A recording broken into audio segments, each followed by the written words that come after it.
stuff you like, you can call me Ursa. And why do so many people who buy Zombies Run fall in love with the characters? I've got a theory. Aliens? Demons? Bunnies? Not just because the writers of the app are massive nerds, but that does help.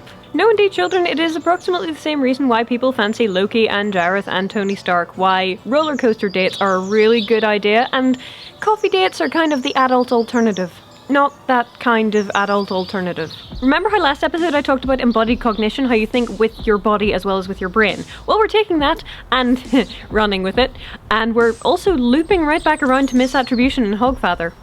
I told you I had a plan. Anywho, I harped on last week about how Zombies Run is part running app and part really immersive radio play. How you're up on your feet and you're running, or at least shuffling in my case, you're following your operator's instructions, as long as they involve running. Though actually, I have been in wide open spaces and turned towards my 2 o'clock because Sam told me to.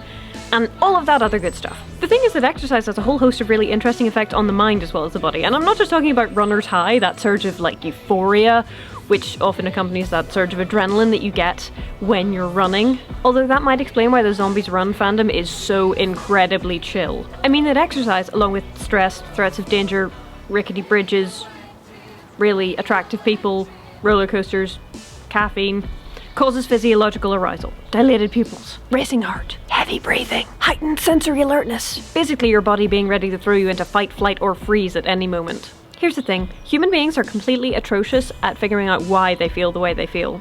So if you're, for example, on a swaying suspension bridge, like in the Capilano Bridge experiment, and you're talking to an attractive person, you are much more likely to kind of stick that feeling onto them. This is why there is mountains of slash fic for any hero-villain pairing you care to name, and it's also why people who play Zombies Run quite often fall in love with Sam Yao, the radio operator. The chicken has gone under the fence. I repeat, the chicken has gone under the fence. Hi, Sam. Sam, voiced with glee, adorability, and general nerdiness by Philip Nightingale, is your radio operator from Able Township. He is the one who tells you what to do, where to go, when there are zombies approaching from the east, and generally chatters away to your taciturn self while you're collecting supplies, or saving the world, or whatever. I like tinfoil hats. Tinfoil hats are cool. Zombies Run has a small but devoted online fandom, and pretty much everybody loves Sam. And that's not really terribly surprising, because Sam's is the main voice that you hear, so if you don't take to Sam, at least within the first couple of episodes, you're probably not going to like the app very much. And Sam is highly distractible and a total nerd and loves Marmite and wears an orange hoodie and looks like Osric Chow in my head because thanks Tumblr. And yet, he really cares about you, Runner 5. And because an adventurer is you, because you're up on your feet and your heart is pounding, and they are so very careful to keep 5 gender and detail neutral, it's very easy to slip into that role and, you know, get very attached to Sam. Because Sam loves 5. Not even necessarily in a romantic way, but he thinks you're brilliant and he's completely supportive of you, and he sticks up for you and defends you and keeps you from harm. Who wouldn't want a Sam in their lives, regardless of their sexual orientation? Or his. 5, you were incredible and just like so brave. It's not that you're necessarily going to end up like falling in love with Sam, but everyone tends to be really protective of him. You are too good to him, 5. See? Friends do things like this for each other, Maxine. Oh, Sam. And that's without going into the fact that all of the other characters are equally amazing. There are the radio boyfriends, Jack and Eugene, so cute. There's the owner of Abel's farmhouse, Janine DeLuca.